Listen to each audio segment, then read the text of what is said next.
Question, Tom Burridge from ABC News. Sure. Hi, Tom Sufi Burridge, ABC News.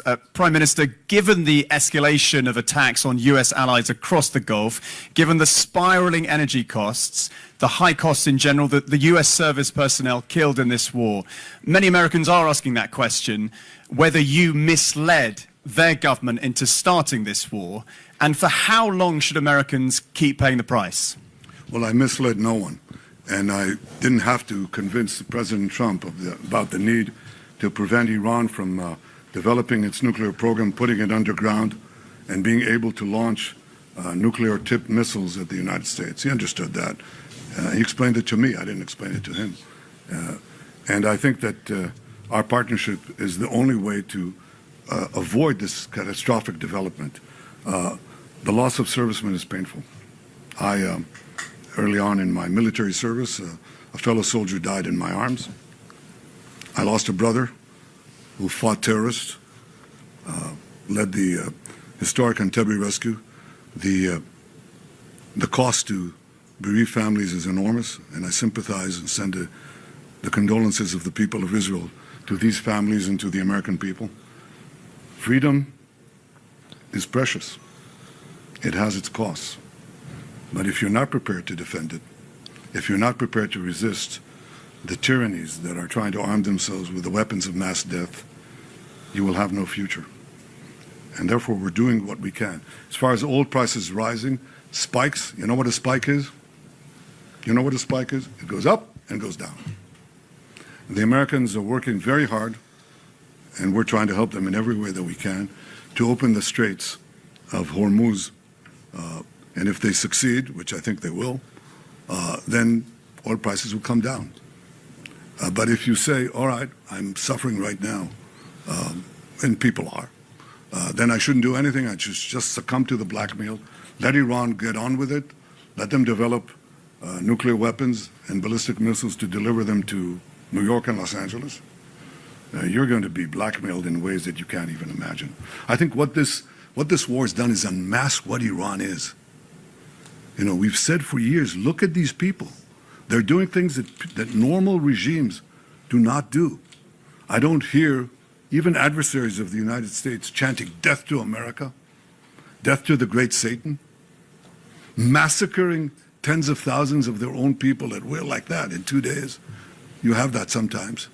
But the combination of fanaticism, deep ideological lunacy, there's no other way to call it, the total and utter ruthlessness of this regime makes it uniquely dangerous. Uniquely dangerous not only to Israel and to the United States, but to everything in between and far beyond. And the fact that this is not recognized, you ask me, okay, what do people think? What did they think in the 30s? What did they think in the 30s when you had a terrible, ruthless, killer regime led by a lunatic that took one country after the other, did it very sequentially? What did they say? They said what? They said, let's stay out of this. It's not our war. It's not our problem. Maybe it's only the Jews. Have we learned nothing, absolutely nothing in these 80 years? We cannot see the danger that lurks. It doesn't lurk. It's risen from the mud. It's right in our face. It's splattering blood right at us. I can't believe that we're clueless. We're not clueless. I talk to many American friends. They're not clueless. They understand this. Some don't.